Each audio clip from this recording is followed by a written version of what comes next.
네, 청와대 부실 해명이 후폭풍을 낳고 있습니다. 송병기 울산시 경제부시장이 어제 그 기자회견을 자청했다라고 말씀을 드렸고요. 어제 또 이런 얘기를 했습니다. 이 목소리 듣고요. 저희가 하나하나 좀 살펴보도록 하겠습니다. 송초로 부시장입니다. 듣고 오시죠. 송병기 부시장입니다. 듣고 오시죠. 청와대 행정관으로 바뀐 H와는 2014년 하반기 서울 친구를 통해 알게 되었고, 당시 국무총리실 행정관으로 근무하고 있었으며 가끔씩 친구들과 함께 만난 적이 있었고 통화도 간헐적으로 한두 번 하는 사이였습니다. 자, 지금 이제 송병기 경제부시장 얘기를 듣고 왔는데 김민지 기자, 이게 약간 좀 논란이 되고 있다는데 무슨 이유 때문이죠? 네, 이번 사건 의혹과 관련해서 청와대가 연일 지금 적극적으로 해명을 내놓고 있습니다. 하지만 이제 송병기 부시장 같은 사건 관계자들, 당사자들이 직접 해명하는 것과 내용이 좀 차이가 있어서 신뢰성이 떨어진다 이런 지적인데요. 일단 청와대는 앞서서 제보자에 대한 설명을 할 때 청와대 행정관이 캠핑장에서 알게 된 지인이다라고 설명을 했는데요. 어제 기자회견을 자청한 송병기 부시장은 그 청와대 행정관은 친구의 소개로 만났다라고 설명했습니다. 그러니까 내용이 완전 다른데요. 청와대 해명이 오히려 의혹만 키운다 이런 지적이 나오고 있습니다. 일단 서 부대변인 보시기엔 어떻습니까? 청와대 설명과 지금 송병기 부시장 얘기가 좀 지금 180도 다르단 말이에요. 어떻습니까? 그러니까 이제 그 180도라기보다는 뭐 친구 소개로 뭐 캠핑장에서 만날 수도 있고 그 상황 자체를 저도 정확히 모르니까 예. 그런데 저 청와대는 뭐 해명보다는 설명은 좀 더 개인적으로는 앞으로 더 적극적으로 할 필요는 있는 것 같아요. 왜냐하면 일부에서 검찰도 그렇고 뭐 여러 가지 부분에서 이제 청와대가 하명 수사, 즉 청와대가 뒤에서 이제 배후 조정을 했다라는 부분이 있기 때문에 이 부분은 청와대에서 적극적으로 설명을 하면 되는 것이고 예. 대신에 청와대 해명이 맞을 수도 있고 송병기 이분이 의견이 틀릴 수도 있는 것이잖아요. 그래서 단정적으로 청와대가 부실 해명이다라고 할 필요는 없다. 왜냐하면 지난번에 한 2개월 정도 보면 조국 전 장관하고 청와대가 계속 이렇게 이야기했을 때 우리 대구도 한 70%는 조국 전 장관을 지지하지 않거든요. 근데 한마디 청와대하고 조국 전 장관을 지지하는 이야기를 하더라고요. 그건 무엇이냐. 윤석열 총장 그때 인사청문회 할 때 예. 이제 김학의 차관 같이 이제 성접대는 없었다. 그래서 이 부분은 믿어주시더라고요. 그래서 조금 중립적으로 봐야 되나 훈수보다는 좀 관전 포인트 이런 식으로 봐서 조금 중립적으로 봤으면 좋겠다. 예. 그러면 이게요, 이 송병기라는 인물을 청와대가 알면서도 감춘 것 아니냐. 이 은폐 의혹인데요. 제보자 은폐 의혹 그래픽 좀 주시죠. 예. 자, 이겁니다. 송병기 알면서도 감춘 청와대. 캠핑장에서 우연히 알게 된 공직자가 청와대 문모 행정관에게 김기현 제보를 줬다. 근데 드러난 사실은 캠핑장에서 우연히 알게 된 공직자는 누구였습니까? 지금 송초로 울산시장의 최측근 송병기라는 인물로 확인이 됐죠. 청와대가 제보자를 밝히지 않으면서 신뢰도에 타격을 입었다. 그러니까 캠핑장에서 우연히 알게 된 공직자라고 설명한 게 청와대가 지금 뭐 말장난하는 거 아닙니까? 뭐 이런 비판까지도 나오더군요. 어떻습니까? 근데 저 부분은 이제 어제 윤도한 국민소통수석이 나와서 예. 알고는 있었지만 본인의 동의를 받지 않았기 때문에 이름을 공개할 수 없었다라고 해명을 했어요. 뭐 해명은 저는 받아들이고 싶고요. 근데 문제는 송병기를 알고 있었든 모르고 있었든 그 자체의 강론이 지금 중요한 게 아니고 제일 중요한 것은 이 송병기라고 하는 사람이 제가 계속 말씀드린 것처럼 김기현 울산시장 후보와 지금 계속 서로 죽고 사는 싸움을 해야 되는 상대 후보 캠프 핵심 인사였단 말이에요. 예. 그 인사와 청와대 민정비서관실 행정관이 전화를 하고 그 전화 받은 내용을 토대로 민정비서관실 행정관이 첩보 보고서를 만들었다는 건 청와대도 인정해버린 거 아닙니까? 예. 그러니까 청와대 스스로도 시인해버린 게 뭐냐면 김기현 시장과 맞서로 싸워야 될 상대 후보 캠프 핵심 인사의 전화 내용이나 SNS 문자 메시지를 가지고 당시 민정비서관실 행정관이 첩보 보고서를 만들어서 이걸 이첩해서 울산경찰청까지 내려갔다는 걸 인정한 거잖아요. 예. 이건 누가 봐도 선거 개입의 프레임이 안에 들어가는 겁니다. 그러니까 그 부분을 논란을 피해갈 수가 없는 상황이 돼버린 거고요. 예. 또 하나는 송병기 부시장하고 만난 것, 인연을 어떻게 할 것이냐. 이건 뭐 누가 할 수 있겠습니까? 그건 두 분 중에 하나가 이제 거짓을 하고 있든지 뭐 뭔가 실체적 지식이 있을 텐데 중요한 것은 청와대에 있는 민정비서관실 행정관하고는 아무나 통화할 수 있는 게 아닙니다. 아하. 그렇지 않겠습니까? 예. 그리고 통화했다고 통화 들은 내용을 가지고 보고서를 만들어서 광역단체장, 울산시장, 김기현 비첩보 이렇게 문구를 만듭니까?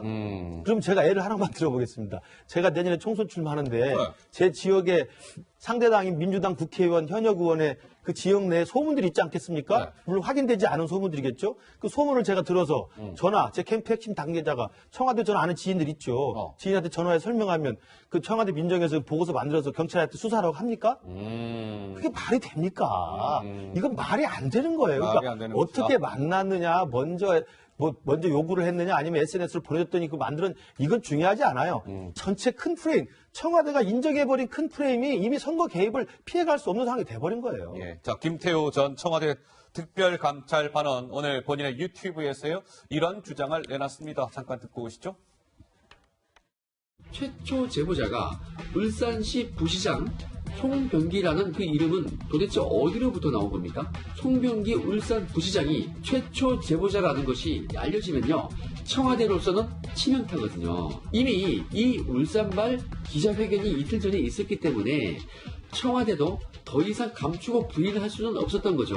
차마 자기 입으로 송병기라고는 못하지만 그거 취재해 보십시오, 이렇게 얘기할 수밖에 없었던 것이에요. 한마디로 청와대도요 속수무책인 상황이었던 것입니다. 자, 김태호 전 특감반원의 목소리를 듣고 왔고요.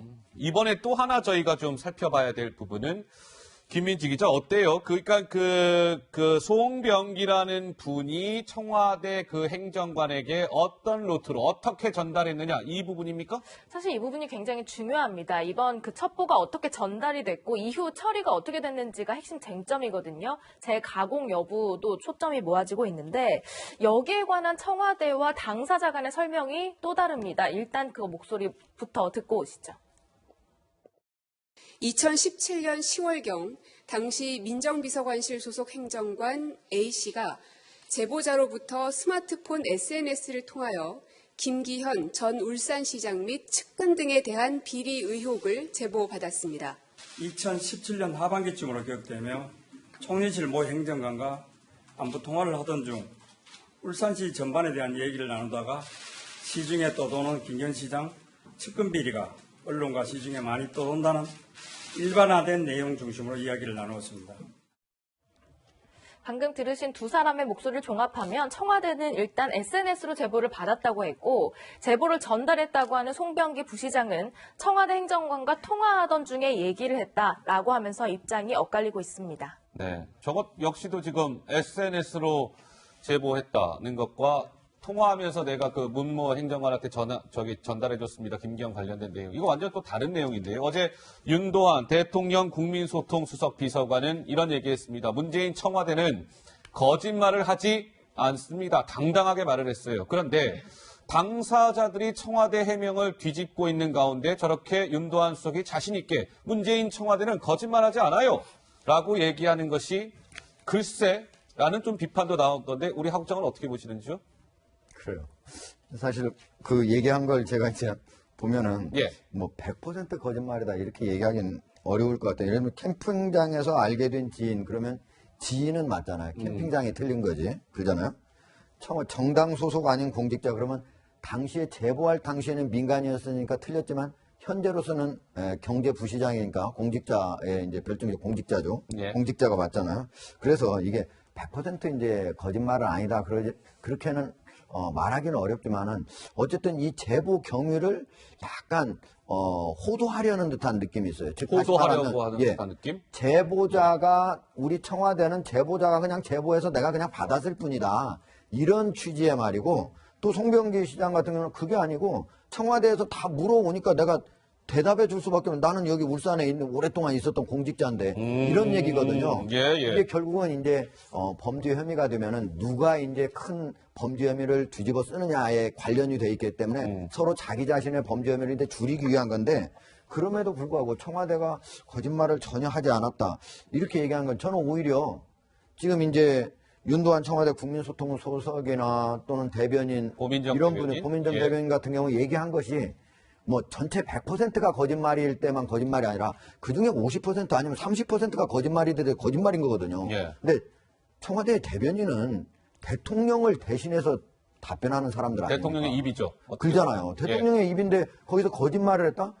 단 조금이라도 거짓말이 나오면 안 되는 자리죠. 거기는 진짜 퍼펙트해야죠. 국민한테 어찌 양심을 보면. 걸고 그럼요. 얘기를 해야 되는 자리인데 이걸 오히려 검찰의 수사를 호도하려고 국민한테 왜곡된 인상을 주려고 이렇게 거짓말을 했다? 그런다면은 이거 자체 한 개 거짓말한 게 문제가 아니라 어떻게 보면은 문재인 대통령의 양심까지도 그리고 청와대의 기본적인 대변인의 어떤 기능 역할을 의심을 하게 되는 그런 결과까지 나온다. 저는 이게 후유증이 아주 클 거라고 생각합니다. 앞으로 이것과 관련된 건 청와대에서 뭐라고 설명하더라도 국민들이 과연 100% 믿을까? 그렇지 않을 수 있다고 봅니다. 자, 시청자 여러분, 지금부터는 조금 정치 데스크를 물론 집중해서 보셨겠지만 조금 더 TV 앞으로 오셔서 좀 시청을 해주시면 좋을 것 같은데 한번 좀 따져보도록 하겠습니다. 어떤 게 맞는 것인지.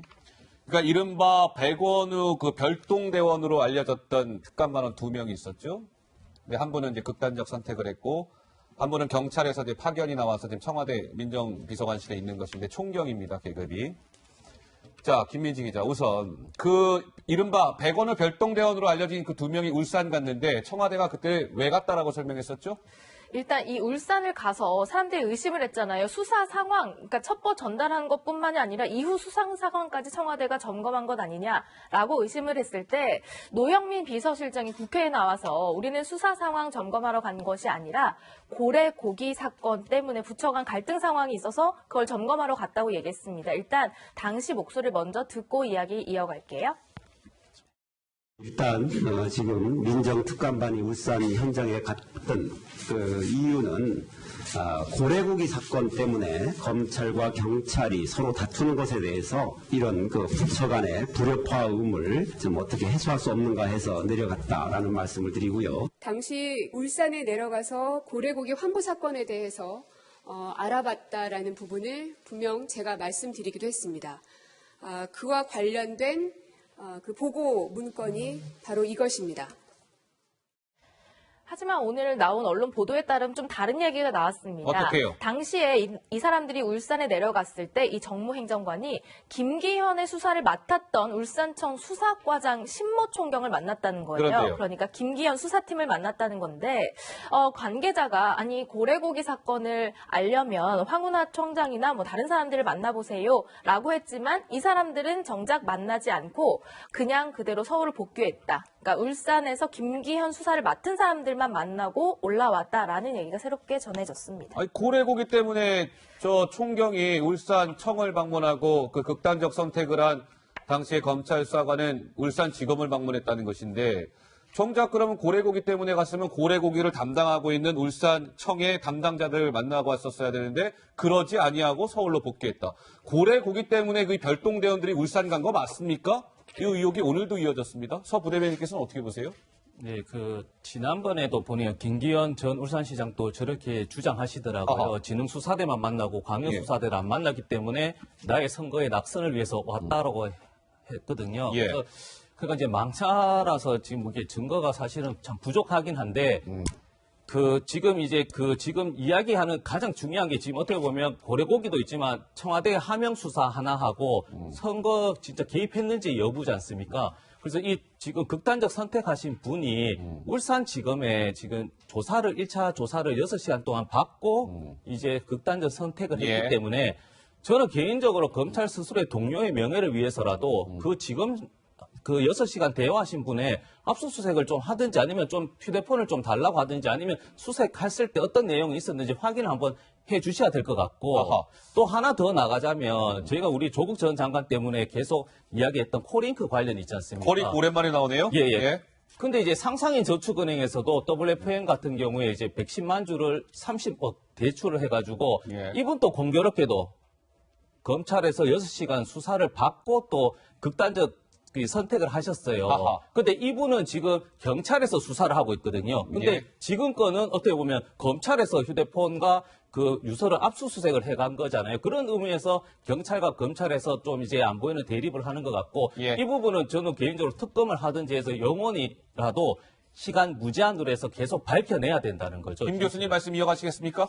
우선 고래고기 때문에 내려갔다는 게 이제 당시 청와대 1월 달에 예. 그 특감반원 2명이 내려간 건데요. 그리고 이제 고민정 대변인도 보고서를 보여줬어요. 근데 이제 일부는 다 이제 삭제를 하고 필요한 부분만 이제 보여줬는데 여전히 의문은 남아있는 것 같고, 왜냐하면 한 분은 이제 망자가 되셨지 않습니까? 근데 망자가 되신 분은 이제 청와대 설명에 따르면 울산에 내려가서 울산지검을 방문했다는 건데, 일부 언론 보도 취지에 따르면 울산지검에서 그 당시 그날 이분을 만났다는 사람이 아무도 없어요. 그런 보도가 있었죠. 예, 그 보도가 이렇게 나와 있습니다. 근데 망자는 말이 없죠. 그리고 지금 남아있는 분이 경찰 출신의 지금 검찰대 출신의 총경이신데, 이분이 가서 경찰청을 방문했다고 했는데, 경찰청에서 만난 사람이 애초에는 처음에 설명할 때는 경찰대 동기를 만났다고 그랬는데, 경찰대 동기 중에 다 수송을 해보니까 만났다는 사람이 없어요. 그런데 지금 또 드러나는 것은 수사과장을 만나서 이 수사과장은 당시 김기현 관련된 비리를 수사했던 사람이라는 거잖아요. 그러니까 그렇습니다. 어떻게 보면 계속 고래고기 때문에 내려갔다는 청와대 설명에 우리가 귀를 기울이면서도 드러난 사후적인 정황이나 증거를 보면 그렇지 않았다는 의심이 계속 커지고 있는 거예요. 그러니까 물론 이제 한 분은 극단적 선택을 했기 때문에 어떻게 할 수가 없습니다만 예. 저는 아까 우리 서 부대변인 말씀대로 이 부분에 대한 의혹이 계속 남아있다 한다면 지금 검찰이 그분의 그래서 핸드폰을 지금 가져갔지 않습니까? 예, 그래서 예. 포렌식이 풀리면 그분이 정말 그런 잘못된 극단적 선택을 할 때까지의 과정에서 청와대의 전화를 더 많이 받았는지 울산지검의 전화를 더 많이 받았는지 확인하면 금방 나올 거라고 생각합니다. 그래서 예. 이것은 그 휴대폰에 대한 포렌식만 끝나면 명명백백하게 그분의 그 선택을 강압했던 압박의 분위기는 청와대에서 왔는지 검찰에서 왔는지 좀 확인될 거라고 봅니다. 자, 이제 이번에는 이 얘기를 좀 해볼 겁니다, 시청자 여러분. 이게 뭐 이제 여러 가지 내용들이 많아서 좀 복잡할 수는 있으나 지금부터는 누구 얘기냐면 김기현의 첫 제보를 2017년 10월에 청와대에 첫 제보를 한 사람 송병기 지금 울산시 부시장이라는 거는 다 알고 계실 거고 저 송병기로부터 청와대에서 처음에 그 문건을 제보를 받은 사람이 청와대 행정관인데 문모 행정관이잖아요. 자, 지금부터는 이 문모 행정관 얘기를 해볼 겁니다. 시청자 여러분, 어떤 내용입니까, 김민지 기자? 네, 이 문모 행정관이요. 이 보고서를 작성한 인물이잖아요. 원래 하던 역할이 뭐 좀 새롭게 드러났습니다. 백원우 민정비서관 밑에 있던 데스크였다고 해요. 데스크였다. 그러니까 백원우 민정비서관 옆에서 여론 동향 같은 것들을 문건으로 정리하는 데스크 역할, 또 현장 직원들이 가져온 각종 정보를 내용 보강 지시도 또 하는 역할도 있었다고 합니다. 어쨌든 이번 첩보 보고서 작성된 문건을 보면 A4 용지 한 3-4장 분량되고 6개, 7개 정도의 의혹이 정리가 되어 있는 그런 그 보고서가 있는데 송병기 부시장에 따르면 나는 그냥 통화로 일반적인 내용을 전달했을 뿐이라고 했지만 그렇게 이렇게 얘기했죠. 문건 형태로 잘 정리가 된 보고서가 나왔다는 거죠. 그러니까 청와대 내에서 비리 보고서로 가공을 잘한 것 아니냐 이런 의혹이 좀 커지고 있는 상황입니다. 이게 사실이라면 이제 명백한 위법 행위에 해당이 될 텐데요. 검찰 공안통 출신의 변호사는 이런 얘기했더군요. 처음 제보받은 내용을 추가하거나 뭔가 손을 댔으면 그건 편집이다. 직권 남용 혐의를 입증하는 데 도움이 될 수 있다. 그런데요. 오늘 동아일보 보도 보니까요. 이 문모 행정관이 검찰 수사관이었잖아요. 원래. 검찰 수사관 재직 당시에 이런 거 보고서를 매우 잘 썼나 봐요. 첩보력을 인정받아서 표창까지 받았답니다. 근데 청와대는 지금 손대지 않고 그대로 이첩했다는 게 청와대 설명인데 지금 다른 쪽에서는 무슨 그대로 이첩이에요. 이 문무 행정관이 다 손보고 해갖고 보고서 형태로 해서 이거 넘긴 거 아닙니까? 뭐 이런 의혹 같은데 하부장께서 어떻게 보세요? 제가 뭐 검찰에 이제 근무했던 분이니까 예. 검찰에 한번 물어봤거든요. 어떤 분인가. 근데 검찰에 이제 대검에 보면 범죄정보실이 있거든요. 거기서 근무를 했는데 거기 되게 이제 한 20명 근무합니다. 그 중에 적어도 한 3손가락 안에 잘 드는 아주 능력 있는 수사관이다. 에이스 수사관이었군요. 예, 이제 3손가락 안에 든 정도면요. 어느 정도 해야 되냐면 자기가 가지고 온 첩보 중에서 거의 90% 이상이 유지로 입증될 정도, 그러니까 수사를 시키는 이 정도가 돼야 돼요. 90% 유죄? 예, 적어도 85%에 90%는 입증이 되는, 그러니까 무죄로 난다든가 하지 않는 그런 사람이니까 아주 능력 있는 사람이라고 볼 수 있고, 검찰에서 이제 그러니까 정보를 수집해서 그걸 보고서로 많이 썼기 때문에 그거에 아주 숙달된 그런 수사관이라고 볼 수가 있는 거예요. 그러면 지금 여기서 이제 편집을 했느냐 안 했느냐가 가장 큰 문제잖아요. 그건 중요한 문제예요. 예. 그 이제 그 전에 더 큰 문제가 뭐냐면 민정비서관실은 뭐 하는 데입니까? 대통령의 친인척을 감찰하는 자리잖아요. 그렇습니다. 아니면은 주요 정책에 대한 국민의 여론을 수집하는 데잖아요. 그런데 지금 이거 같은 경우는 그 둘 중에 아무것도 들어있지 않지 않습니까? 해당되지 않는다. 단순히 민정비서관실도 다른 데서 그냥 비리 혐의나 첩보가 들어오면요, 고소고발 뭐 이런 것들 여러 가지가 들어오면 이첩은 할 수가 있어요. 예. 그러니까 여기서 그냥 들어왔다면 문제가 없었지만 지금 여기 얘기를 들어보면 송병기 경제부시장 얘기를 들어보면 물어봤다는 거 아니겠습니까? 먼저 이 얘기는 자기가 첩보를 먼저 수집한 거잖아요. 적극적으로. 이 자체가 먼저 이 문 수사관은 잘못한 거다. 자기 업무 영역을 넘어선 거다. 이 자체가 처음 잘못한 거예요. 컷단추 잘못했다. 예. 두 번째는 이걸 가지고 자기가 이제 또 분석도 했어요. 분석도 하고 편집도 했어요. 첫 번째 것도 잘못했고 그 자체도 다 잘못해. 이거는 이제 특감반에서 예를 들면은 우리가 반부패 비서관실 있지 않습니까? 예. 거기에 특감반은 9명 있지 않습니까? 그 사람들은 직접 듣고 그걸 분석하고 무슨 법 위반인지도 보고 넘기는 거 아무 잘못이 없어요. 아하. 그러나 바로 백원호 민정비서관실에 있는 분이 그것도 안에서 내부 근무하는 분이에요. 이분은. 예. 위부자가 여러 첩보를 가져오면 그거 한번 이렇게 생각해보고 하는 분인데 그분이 했다고 하는 거는 둘 다 잘못한 거다. 이건 크게 이건 법 위반 자체인 거죠. 자, 알겠습니다.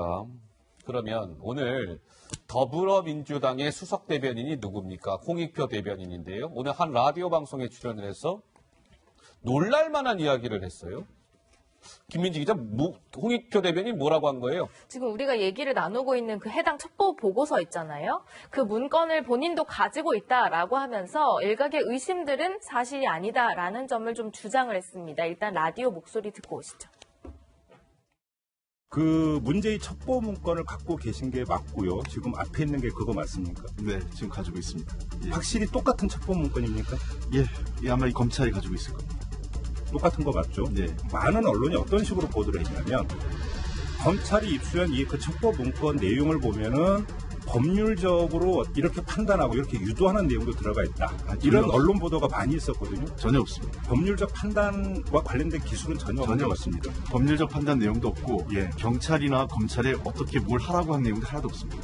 유도성 내용도 전혀 없습니다. 예, 없습니다. 그냥 이런 의혹이 제기되고 있다. 의혹이 지역에서 떠돌고 있다. 의혹이 상당하다. 뭐 이런 정도의 그냥 제보와 관련된 내용입니다. 그러니까 이른바 그 김기현 문건이 이제 청와대를 거쳐서 경찰청을 거쳐서 울산청까지 하달되는데 그 보고서 있잖아요. 그 문건. 그 실제 그 문건을 내가 갖고 있다. 홍익표 수석 대변인이 오늘 MBC 김종배 시선 집중에서 그렇게 얘기한 건데요. 자, 여러 경로를 통해서 내가 확보했어요. 한 달 전에 이미 내 손에 와 있었습니다. 그런데 문제점. 오케이, 알았어요. 근데 청와대 문건이 어떻게 여당 대변인 손에 있어요? 이거 어떻게 되는 거예요? 야당에서는 이거 위법 소지가 있을 가능성이 있는데요. 홍 대변인 손에 저 문건이 어떻게 입수가 됐는지 경위를 밝혀야 합니다. 좀 한국당이 너무 오버하는 겁니까? 어떻습니까? 한국당은 오버하는 건 맞는 것 같아요. 아하. 예, 일반 시청자들이 이야기했으면 좀 받아들일 수 있는데 왜냐하면 한국당 같은 경우에 특정 국회의원 출신이 뭐냐면 그 대통령의 자녀 같은 경우에도 초등학생 그 개인 정보를 취득해가지고 언론에 배포를 했지 않습니까? 예. 그리고 그 의원이 또다시 이제 이낙연 국무총리의 이제 그 동생, 이분의 개인 정보까지 포함해서 언론에 또 배포를 했어요. 그래서 저 부분은 자유한국당은 사실 자격이 없는 것이고, 지금 중요한 건 홍익표 수석은 어떤 그 입수 경로에 대한 문제도 물론 있다고 쳐요. 그는 그 차치하더라도 중요한 것은 저 내용 자체가 내장에 있는데 그 내용은 범위는 3가지 정도라고 밝혔고 그 내용을 보면 가공이라든지 뭐 어떤 그런 흔적이 없다라고 하고 또 홍익표 수석이 또 추가로 이야기한 것은 저것을 전체적으로 향후에 좀 다 공개할 수 있을지에 대해서 논의를 하고 공개하겠다고 하니까요. 저 내용만 좀 집중했으면 좋겠습니다. 예. 근데요, 이게 지금 보면은 한 달 전 정도에 확보했다고 그러잖아요. 근데 청와대는 최근 이번 달 초에 뭐라고 했냐면 그게 청와대 기록물 관리대장이 없어가지고 그걸 찾느라고 한참 힘들었고 다른 기록물에 편철돼 있었기 때문에 무슨 다른 기록물 대장인데 이런 그러니까 이 무슨 기록 있으면 거기에 다른 데 이렇게 열어보다 보니까 있으니까 그래서 발견해서 아주 어려웠다는 거였거든요.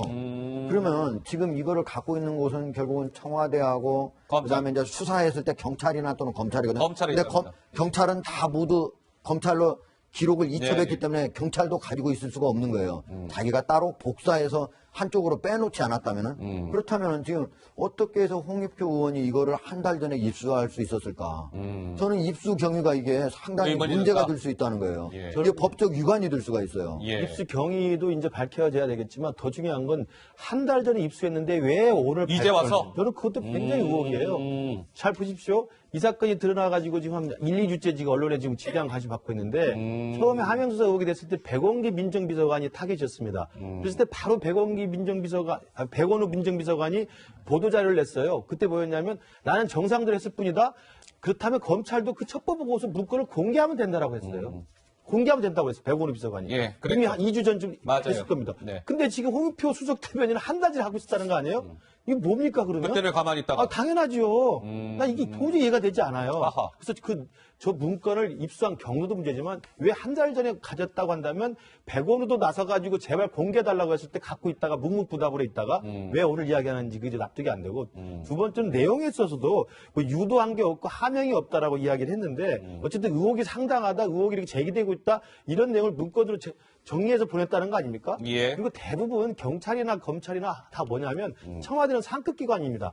청와대에서 청와대 문건으로 보내면요 그 자체가 압박이에요. 보고해야 됩니다. 네. 아 청와대에서 민정비서관실에 정식 문건으로 가져왔는데 그다음 수사 진행 상황을 보고를 하는 게 당연하죠. 그러니까 그것은 당연히 언제까지 보고하라라고 하는 건 안 써요. 예. 그냥 안 써도 충분한 압박이 됩니다. 그래서 저는 홍익표 수석 대변인이 저걸 한 달 동안 뭉개고 있었던 이유가 굉장히 궁금합니다. 알겠습니다. 자, 홍익표 수석 대변인, 내 문건을 갖고 있어요. 이제 이 소식까지 전해드렸고요. 저희가 준비한 다음 주제가 있습니다. 역시 화면으로 준비되어 있습니다. 만나보시죠.